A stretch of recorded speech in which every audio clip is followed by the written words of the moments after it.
Dierbare Koning Jesus, dit is met ontzag wat ons voor U aangesig verskyn. En Here, terwyl ons U woord gaan oopmaak, bid ons dat die Heilige Gees ons gedagtes sal gaande maak oor die dinge van die ewigheid, en dat die dinge van die wêreld buitekant sal verstil, sodat ons, liewe Here, voor U kan verskyn en U te ontmoet. Seën ons nou in Jesus naam. Amen.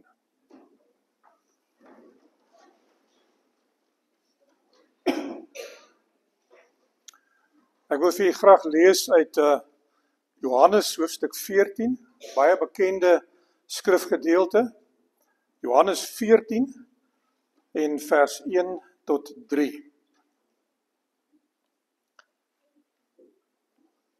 Die oorspronklike teks sê, laat jou hart, enkelvoud, nie ontsteld word nie. Glo in God, glo ook in my. In die huis van my Vader is daar baie wonings. As dit nie so was nie, sou ek dit vir julle gesê het. Ek gaan om vir julle plek te berei. En as ek gegaan en vir julle plek berei het, kom ek weer en sal julle na my toe neem, sodat julle ook kan wees waar ek is. Tot sover mag die Here vir u seën, terwyl ons daardie hoop in ons harte vashou vandag. Aangaan maar voorreg om saam met u te ontmoet en saam met u te aanbid vandag weer eens, mag die Here vir u seën dat ongeag van wat ek sê, dat u 'n boodskap sal ontvang van Jesus af. Ek wil met u praat om te verhuis, om oor te stap van een plek na 'n ander plek. Dalk 'n ander dorp. Baie redes voor dit. Johannes 14 het ek vir u gelees, en ek het vir u gesê, die teks is enkelvoudig in die Grieks. Hy word later meervoudig, het lyk of daar 'n groepie mense aangesluit het, en nou het hy begin praat van, laat jou hart nie ontsteld word nie, en dan eindig hy met julle harte. Het is altyd lekker as die gehoor groei en meer word. Pragtige teks, diep teologiese betekenis, in die huis van my Vader, die tuiste, die oikia in die Grieks, 'n spesiale plek wat jy bly, wat jy opgroei, wat jy jou tot rus gekom het. Hebreërs 4 sê, Israel het nie die rus ingegaan nie. Hierdie woord sê, jy het die plek wat jou plek is. Ergens in die heelal, ons weet nie waar nie, is daar 'n plek waar God se woning is, waar hy bly. Jesus sê vir sy disippels, in my pa se huis, die plek waar hy bly, is daar baie wonings. 'n ander woord, vertoefplekke. As ons op reis gaan, ek en my vrou het baie op reis gegaan in haar werk, en dan het ons by gastehuise vertoef. Ons het by motelle gestop, by hotelle soms, as ons kan bekostig. Klein kamertjies wat mense uitverhuur. 'n tydelike plek wat jy oornag, en dan gaan jy weer op jou reis voort. Diep teologiese betekenis, die Here sê vir ons, in my pa se huis is daar gastekamers, wat vir julle voorberei is. Met ander woorde, ons gaan nie vir ewig daar bly nie. Ons gaan daar bly tot die 1000 jaar verby is en die oordeel afgehandel is. In 'n gastekamer, tydelike blyplek. En dan gaan ons terugkom na hierdie wêreld toe. En die boek Jesaja sê vir ons, hier gaan ons huise bou en wingerde plant. Boek Openbaring sê dieselfde. Ander tekste sê ook so. Met ander woorde, ons gaan weer trek na ons finale plek toe. En die Bybel sê dat Jesus gaan saam met ons kom, en hy gaan hierdie wêreld van ons die middelpunt van die heelal maak, en van hier af gaan hy as koning regeer oor die heelal.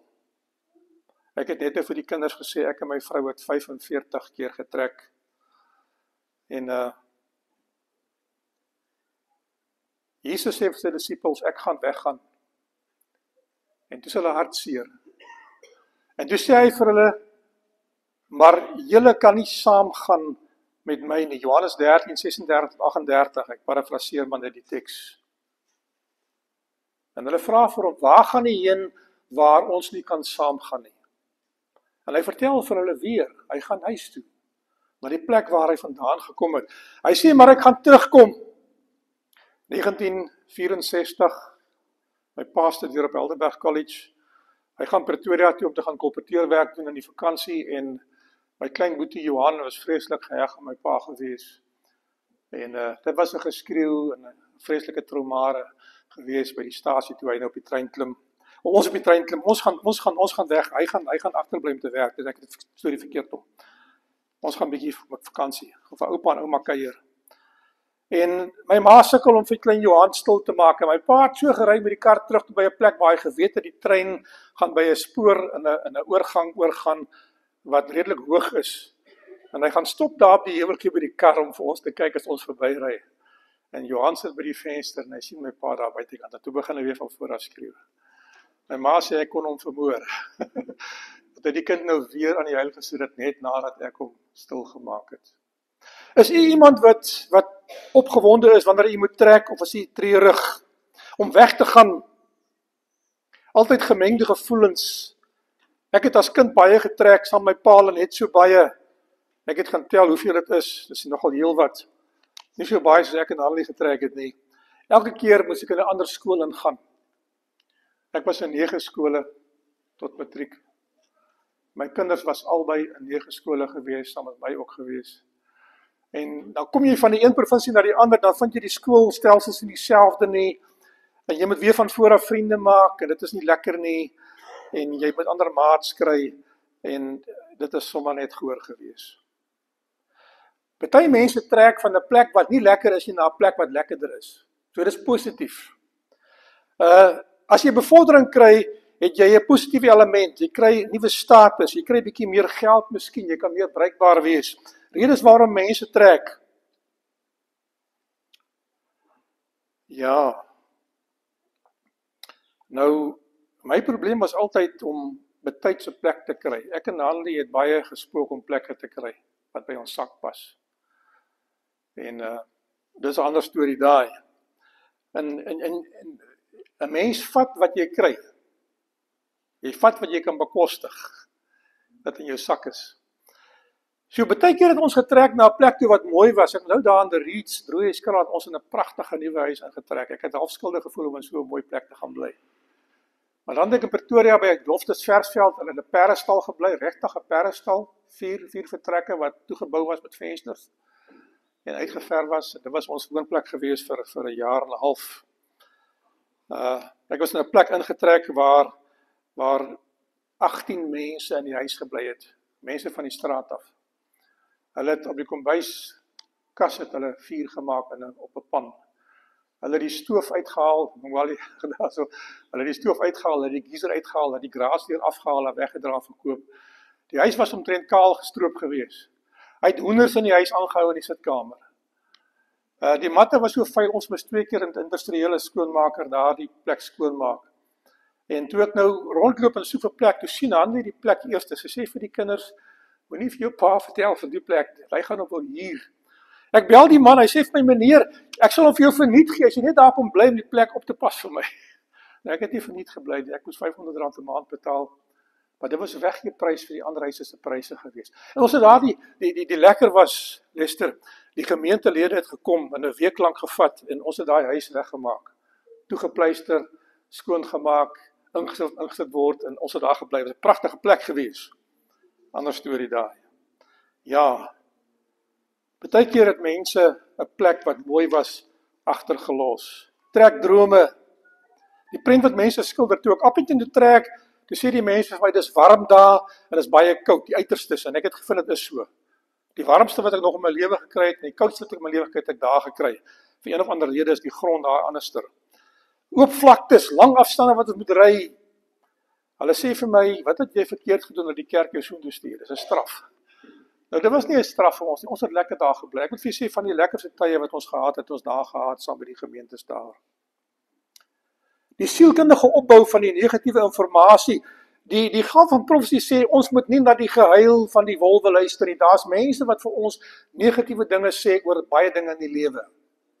Skakel dit af. Hierdie, kan ek sê, gemors wat ons op Facebook lees baie keer, is soms negatief. Moenie vatbaar wees vir die dinge wat verkeerd is nie. Die gefluister van duiwels, soos die duiwels in die oor van Johannes die Doper gefluister het toe hy die 2 jaar in die tronk gesit het, terwyl hy gewag het dat Christus sy plek moes inneem as die Messias, en niks gebeur nie. En hy stuur boodskappers na Jesus toe, hy sê, is u die een wat moet kom? En hy gebruik daai teks in Deuteronomium, wat ons môre in die les van gepraat het, die profeet wat God sal stuur. Die Here sê vir hulle niks nie. Die hele dag gaan hulle saam met hom rond as besoekers, en kyk wat hy doen, en dan toe roep hy hulle by mekaar, die disippels van Johannes, en hy sê vir hulle, wat het julle gesien, wat het julle gehoor? Gaan vertel vir hom, wat julle gesien en gehoor het. Praat hom moed in. Ek is die Messias. 'n Valse voorstelling. Partykeer het die kerk vir my gesê, jy kan gaan kyk, gaan soek vir jou 'n huis, as jy een kan kry wat beter is, wat groter is, wat nie te klein is nie, wat nie verwaarloos is nie. Geliefdes, ons gaan binnekort trek na die hemel toe, as God se kinders. Is jy opgewonde daaroor? Ek weet nie of ons is nie. Wat is die vooruitsigte? Wat het u gehoor van die hemel? Die Bybel sê vir ons, 1 Korintiërs 2 vers 9, wat die oog nie gesien, wat die oor nie gehoor, wat aan die hart van die mens nie opgekom het nie, is wat God vir ons voorberei. Nou daai teks, teologies, beteken niks oor dit nie. Dit praat van die misterie van die vleeswording van Jesus. Ons kan nie dink om te droom wat die Messias sou wees as hy kom nie. Dis wat die teks eintlik sê. Maar ons gebruik hierdie teks homileties om ook te praat van die dinge van hierdie wêreld. Dit is wel so, dat God vir ons iets voorberei het, wat ons nie kan droom waar sal wees nie. En ek dink ons gaan verras wees as ons instap in die hemel in. U sal nie wil trek tensy u 'n visioen van die hemel gesien het nie. U moet hierdie boek lees, die Heilige Skrif, sodat u 'n prentjie kan maak in die gedagtes van wat vir ons was. Jesus het voor die skepping van hierdie wêreld, was daar 'n byeenkoms in die hemel, jy kan dit lees in Eerste Geskrifte bladsy 128. Eerlang het ek gesien dat hy, dit is Christus, die vreeslike helder lig wat die Vader omhul, nader. Die engel wat haar vergesel het vir hom gaan gesê in 'n visioen. Hy is in gesprek met die Vader. En 3 keer sien sy vir Jesus ingaan in daardie lig en terugkom. Wat het hy gaan doen? Hy het sy lewe gaan aanbied en gesê, ek sal na hierdie wêreld toe kom om die mensdom te kom red. Die boodskap het gekom na die hemel toe, Adam en Eva het in sonde geval. En die gawe van profesie sê vir ons dat die engele het hulle krone afgehaal oor die treurigheid dat die mensdom geval het en getreur.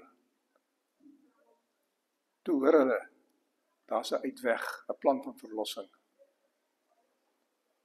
En hulle juig. Maar toe luister hulle die plan, dat Jesus gaan na hierdie wêreld kom, hierdie donker wêreld van sonde, en hy gaan kom om te sterf. Dis dit weer treurig in die hemel. En ek lees, dit sê daar, dat van die engele het gekom, en hulle self aangebied, om in die plek van Christus te kom. Maar die lewe van 'n engel kon nie die sonde van die mens voor boete doen nie.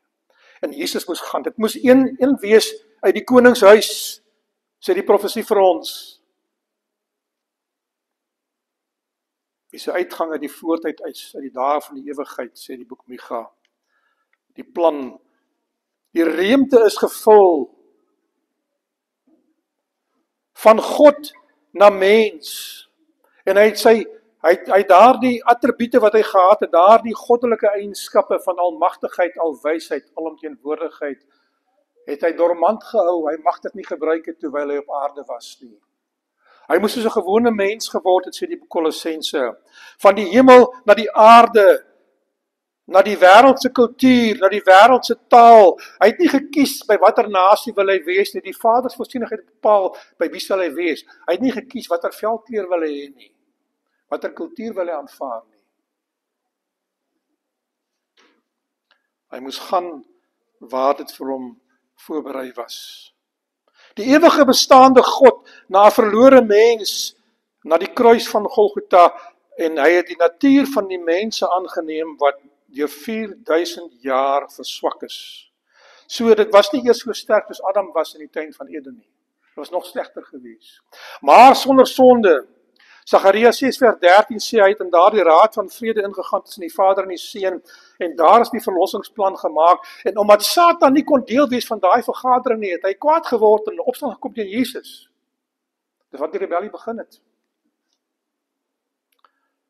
Die notulen van die vergadering sê Johannes 3 vers 16, God het sy Seun gestuur. Dis nie heeltemal reg nie. Filippense 2 vers 6 tot 8 sê dat hy het hom gelykvormig aan 'n mens gemaak, aan 'n slaaf, aan 'n diensknegt. Jesus sien die hele pad voorheen. Baie keer as ons op die internet of ergens in 'n rolprent kyk, dan kyk ons die trailer. Daai stukkie wat vooraf gewys word om te wys waaroor gaan die prent.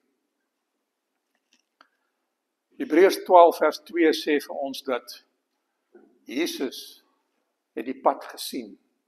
Weet nie hoe nie. Hy het nie die tegnologie wat ons het vandag nie. Hy het ander dinge wat beter is.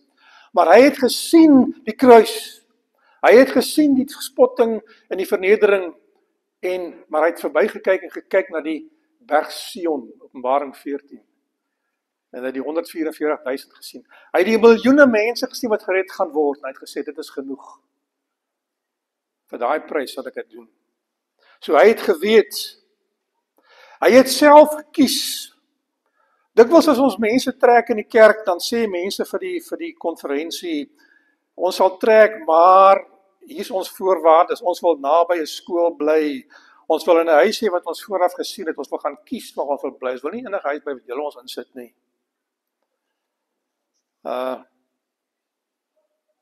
Het die voorwaardes wat jy vir die Here kan sê?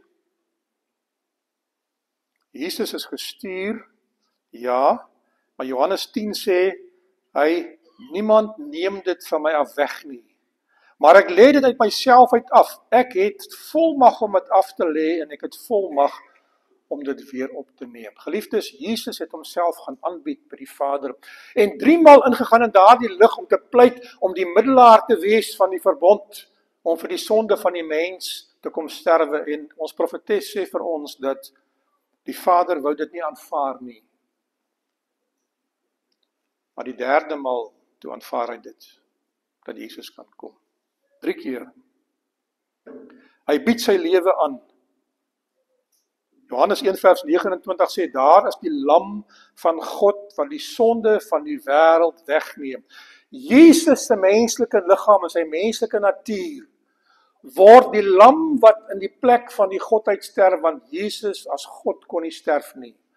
Hy was God en hy was mens. Maar die mens Christus kon sterwe. En voor hy na die kruis toe kon gaan, moes die Godheid van die mensheid skei. En dit is wat in Markus 14 gebeur. En ek gaan nie daai verhaal met u deel nie. En Jesus sterf in die plek van God, maar hy sterf ook in die plek van die mens, want die mens kan nie vir homself sterwe nie. En die ergste van alles is dat Jesus het daardie menslike natuur aanvaar om vir altyd so te wees. Hy sal nooit weer terugkeer soos hy was nie. Deur die ewigheid heen sal hy God wees en mens wees. Johannes 3 vers 16, want so lief het God die wêreld gehad, dat hy sy enigste seun, en ek wil die teks verander en sê, toegelaat het, om na hierdie wêreld te trek. Met 'n veranderde natuur, maar hy het steeds gekom. Terwille van die vreugde wat hom voorgehou is, Hebreërs 12 vers 2, wat in die vooruitsig was, het hy die kruis verduur, sonder om vir die skande daarvan terug te deins nie.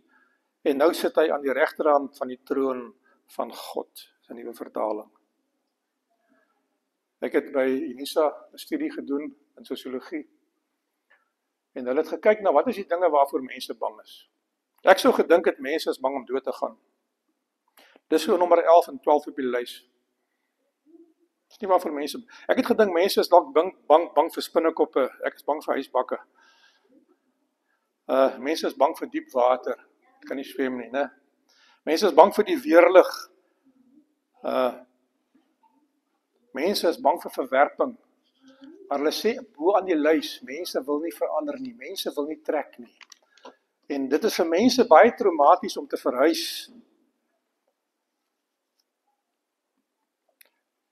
Om 'n ledemaat te verloor, 'n vinger of 'n voet of 'n oog of 'n nier. Om 'n geliefde aan die dood af te gee is nog kwaai. Om 'n werk te verloor, om afgedank te word of afgesê te word. Om deur egskeiding te gaan, om siekte onderlede te hê. Ons het vanmôre in ons sabbatskool bietjie gepraat van hierdie gevreesde kanker wat aan mense knou. Ons het hierdie dinge nie vrygespring nie, geliefdes. Wat is die dinge wat u vrees?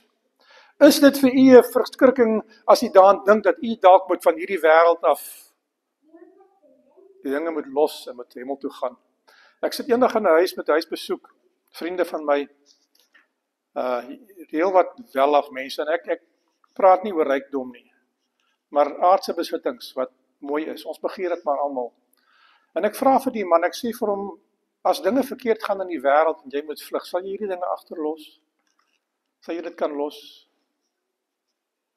Hy het my nie 'n antwoord gegee nie, maar ek weet, ek het gister in dieselfde ding gesit en dink, toe ek hierdie boodskap uitgewerk het, die huisie wat ek nou gebou het, saam met Hanlie, is my baie kosbaar. Sal ek hom kan los, as hulle vir my sê, ek moet trek, of moet vlug, dat ander mense hier kom bly, en die vrug van my arbeid geniet. Dit sal nie lekker wees nie, né? Die dinge wat mense geestelik knoue toedien, om te verhuis, is nie altyd positief nie. As mense jou nie vertel waar jy heen gaan nie. Mense vra nie om te trek nie. Haai, kan ek trek, jy weet. Ons trek gewoonlik omdat daar iets is wat ons dwing. Oorplasing, verplasing, werk verander. Ons moet nuwe werk gaan soek, anders gaan ons nie lewe nie. Ons gesondheid, ek ken iemand wat moes trek, hulle het gesê die plek wat hulle bly was nie geskik vir hulle gesondheid nie. Hulle moet trek na 'n beter klimaat toe, anders gaan hulle nie bly lewe nie. Die gesin moet gewoonlik saam met die broodwinner wat gaan aanpas. Die kinders word ontwrig, die skool, hulle maats. Die vrou moet dikwels haar beroep prysgee. Hanlie kon vir baie jare nie werk toe ek in Namibië was nie, omdat sy nie 'n werkpermit gehad het nie. En ons het baie swaar getrek in daai tyd. Is jy dalk in daardie situasie?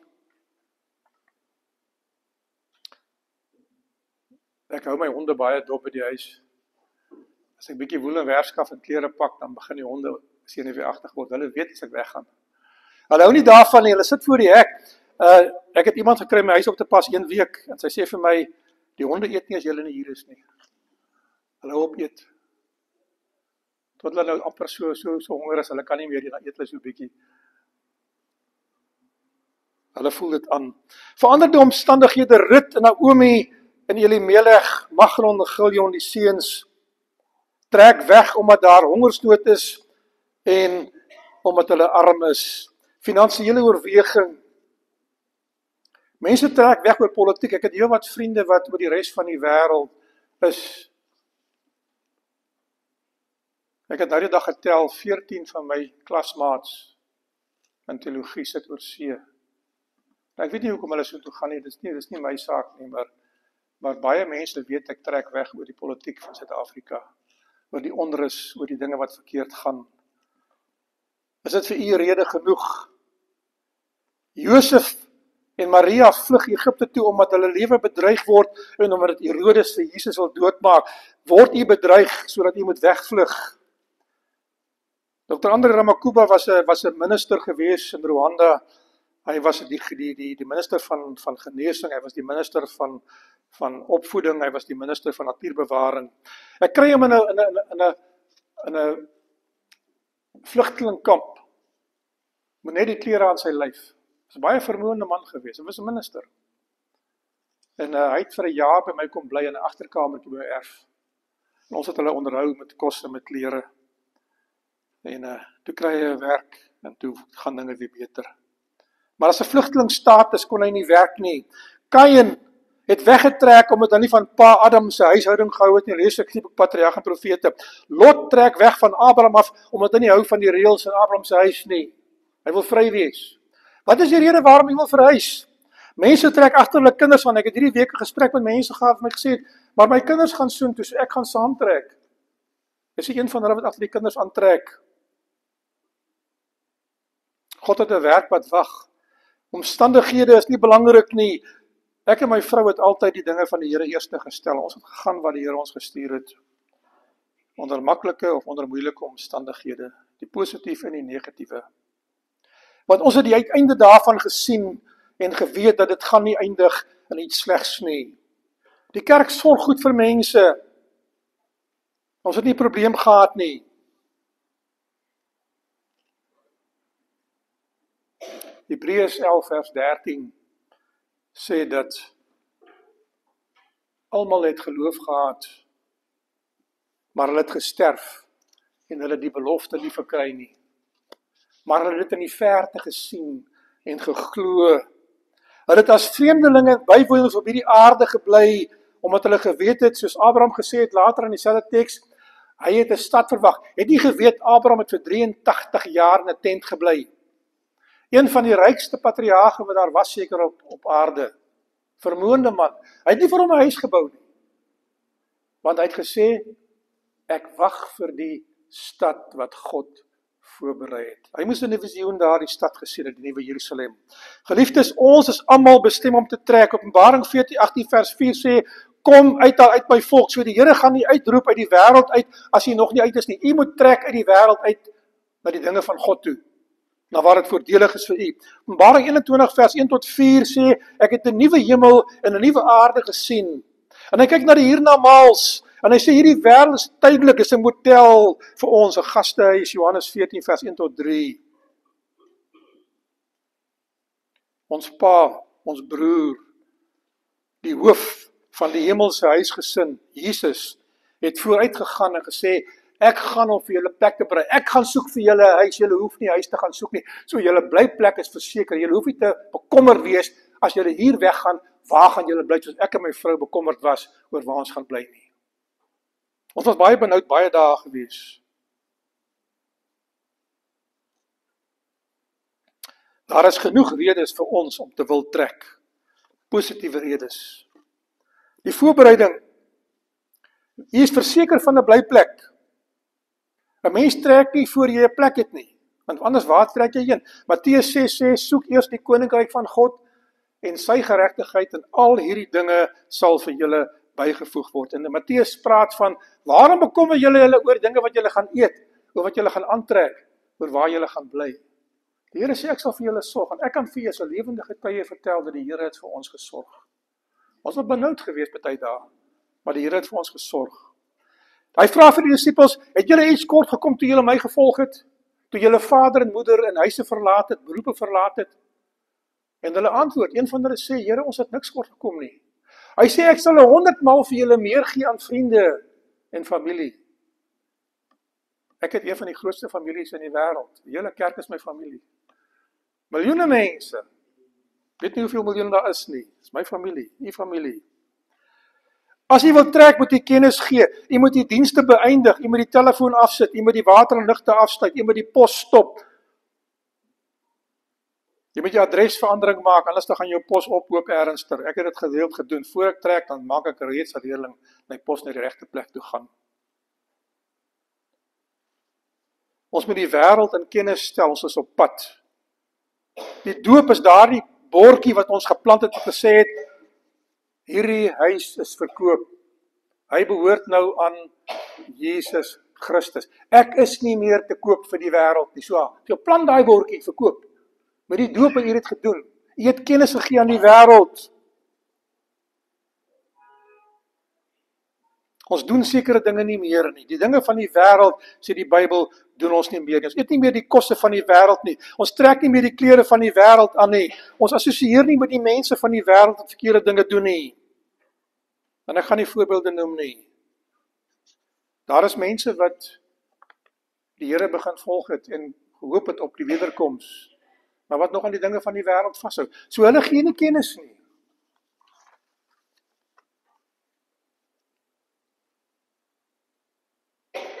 Die aanspraak en die geskiktheid. Ons moet begin inpak. Ons is daar in, ons trek van Osjewarongo af, windhoek toe. My buurman het beeste aangery.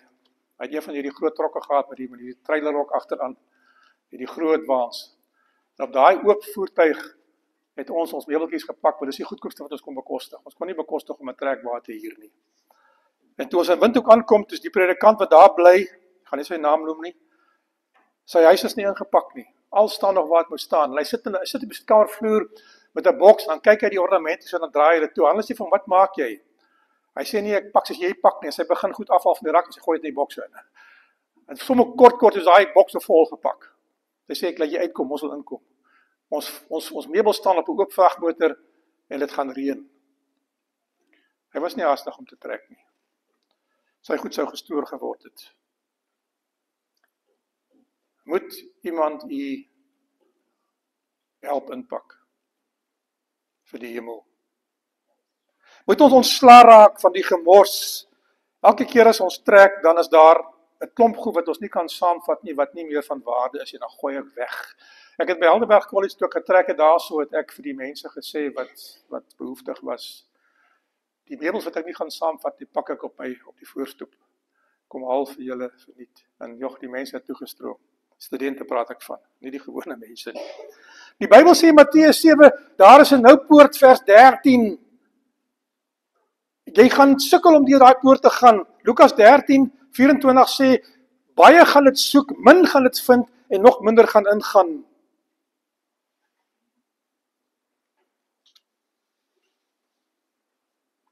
Toe die mense die Paasfees gevier het in Egipte, het die Here vir hulle gesê, julle moet aangetrek wees voor die Paasmaal vir reis. Trek julle klere aan wat julle mee gaan reis, skoene aan julle voete, staf in die hand. Julle mag nie sit en eet nie, julle moet staan en eet. Haastig moet julle die kos eet, dis nie baie gesond om dit te doen nie, maar die Here sê, julle moet maak soos mense wat vlug. Julle gaan uit Egipte uitvlug, ek gaan julle verlos, ek gaan die deur van genade oopmaak vir 'n rukkie, dan gaan ek hom toemaak. As jy nie uitgegaan het nie, dan gaan jy agterbly. Dit is die beeldspraak van die Bybel.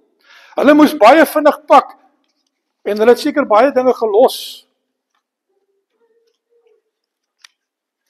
Ek moes verskeie kere inventaris maak, 'n opnamelys van alles wat ek het, want die maatskappye wat vervoer wil weet, het jy 'n yskas, het jy 'n stoof, het jy 'n bed, het jy dit, het jy dat.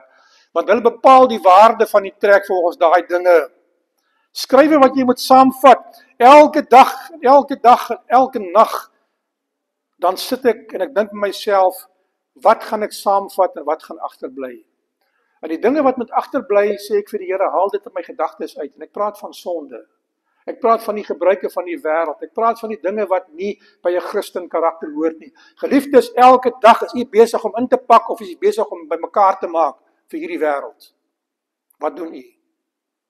Sorteer hierdie dinge uit, elke dag, wat moet hier bly, of wat moet saamgaan? Wat gaan u saamvat? Net u karakter. Ek het eendag 'n prent gesien van 'n Amerikaanse man, wat 'n testament geskrywe het, dat alles wat hy besit, moet saam met hom begrawe wees. Hy het 'n eislike groot gat met 'n skopgraaf gegrou. Hy sit in sy motorkar, en al sy besittings is saam met hom daar in die gat gegooi en toegemaak. Belaglik, om wat mee te maak. Dit is die uitleid van die mens.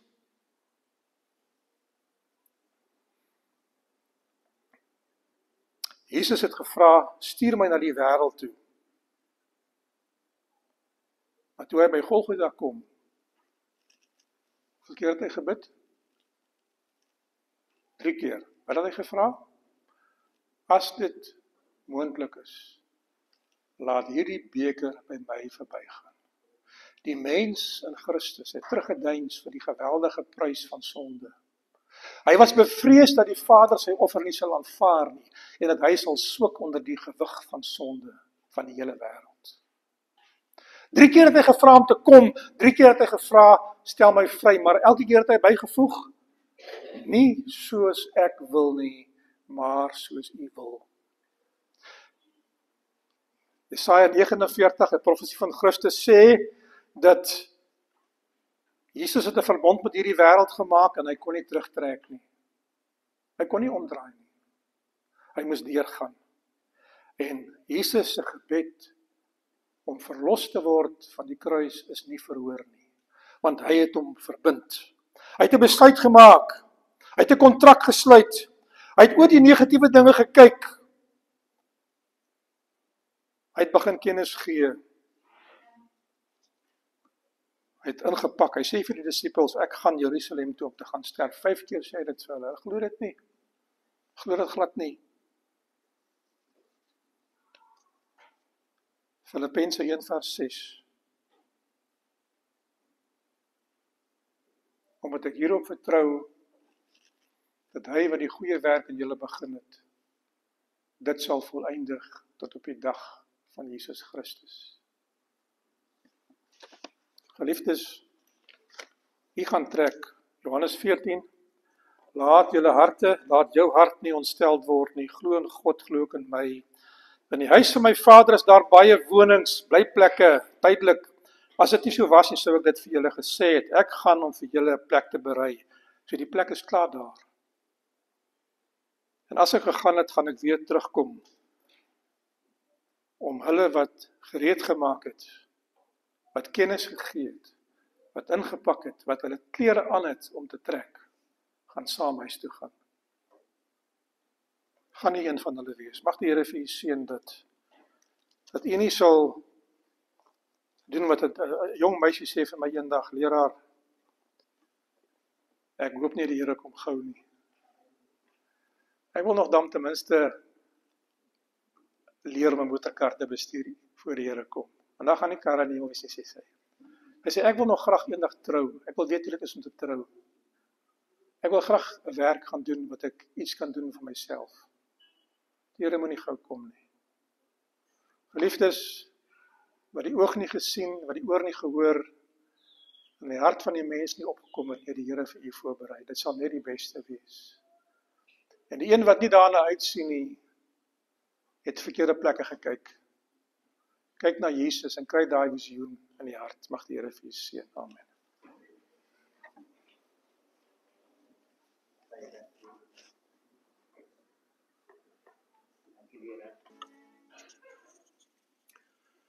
Dierbare Koning Jesus, ons weet dat hierdie wêreld is nie ons woning nie, dit sê Psalm 115 vir ons. Die aarde het U aan die mens gegee en ons sien daarna uit om na die hemel te gaan vir 'n kort rukkie en dan terug te keer, liewe Here, om op ons plek te kom bly en ons te vestig deur die ewige eeue heen. Here, mag dit wees dat nie een van ons sal ontbreek nie, dat ons gereed sal maak om wanneer U sê, trek nou, dat ons sal sê, dit is my Here wat ek op gewag het. Ja, kom, Here Jesus, kom gou. Mag nou die genade van ons Here Jesus Christus en die liefde van God die Vader en die soete gemeenskap van die Heilige Gees met elkeen van u wees en bly van nou af tot in alle ewigheid. Amen.